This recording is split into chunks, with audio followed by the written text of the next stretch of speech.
Hello பப்பாலிஸ், ஒரு சுவையான sweet potato வச்சு பணியாரம் எப்படி செய்யலான்னு பார்க்கலாம் வாங்க. ஸ்வீட் பொட்டேட்டோவை நான் வேக வச்சு மசிச்சு வச்சுருக்கேன்.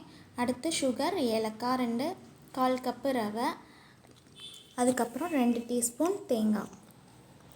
அதுக்கப்புறம் ஒரு பாத்திரத்தில் கொஞ்சம் சர்க்கரைவள்ளி கிழங்கு வேக வச்சு மசிச்சு வச்ச கிழங்கு, அதுக்கப்புறம் ரவை, அதுக்கப்புறம் சுகரை நான் சுகரும் ஏலக்காயும் போட்டு பொடி பண்ணி வச்சுருக்கேன்.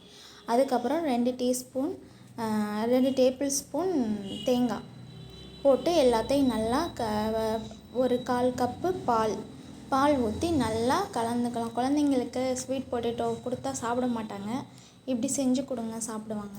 1/4 கப்பு பால் ஊற்றி நல்லா கலந்து 1 மணி நேரம் நான் ஊற வச்சு எடுத்திருக்கேன். இப்போது நம்ம பணியார குழி பணியார குழியில் ஊற்றிக்கலாம். நான் நல்லா பணியார கடாய் காஞ்சிருச்சு. காஞ்சதுக்கப்புறம் நான் நெய்யும் எண்ணெயும் கலந்து ஊற்றுறேன். நீங்கள் எண்ணெய் மட்டும் ஊற்றினாலும் சரி, நெய் ஊற்றினாலும் சரி, நெய்யும் எண்ணெயும் கலந்து ஊற்றினா நல்லாயிருக்கும்.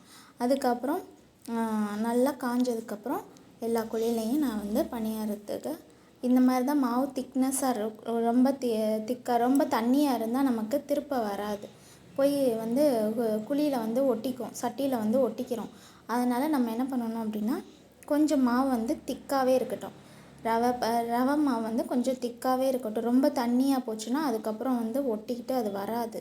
அதனால தான் இந்த பதம் கரெக்டு. அது மேலே லைட்டாக கொஞ்சம் நம்ம எண்ணெய் ஊற்றிக்கலாம். எண்ணெய் ஊற்றி சிம்மிலே வச்சு வேக வச்சா ஈஸியாக வந்துடும். இப்போ பாருங்கள், நான் திருப்புறேன், ஈஸியாக திருப்புது பாருங்கள். அதான் மாவு தண்ணியாக இருந்தால் வராது, அதனால தான் இப்படி திருப்புனா ஈஸியாக திருப்பிடும்.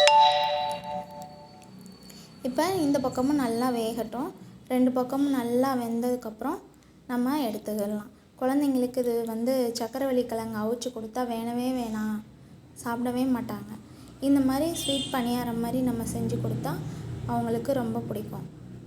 இது மாதிரி நீங்கள் செஞ்சு கொடுங்க ஒரு நாளைக்கு. ஈவினிங் ஸ்நாக்ஸ், குழந்தைங்க ஸ்கூல் விட்டு வந்தோடனே குழந்தைங்களுக்கு ஈவினிங் ஸ்நாக்ஸாக இது மாதிரி செஞ்சு கொடுத்தா அவங்களுக்கும் ஹெல்த்தியான ஃபுட் கொடுத்த திருப்தி நமக்கும் இருக்கும். நீங்களும் செஞ்சு பார்த்துட்டு எப்படி இருக்குன்னு சொல்லுங்கள். வீடியோ பிடிச்சா லைக் பண்ணுங்கள், ஷேர் பண்ணுங்கள், சப்ஸ்கிரைப் பண்ணுங்கள். நன்றி, வணக்கம்.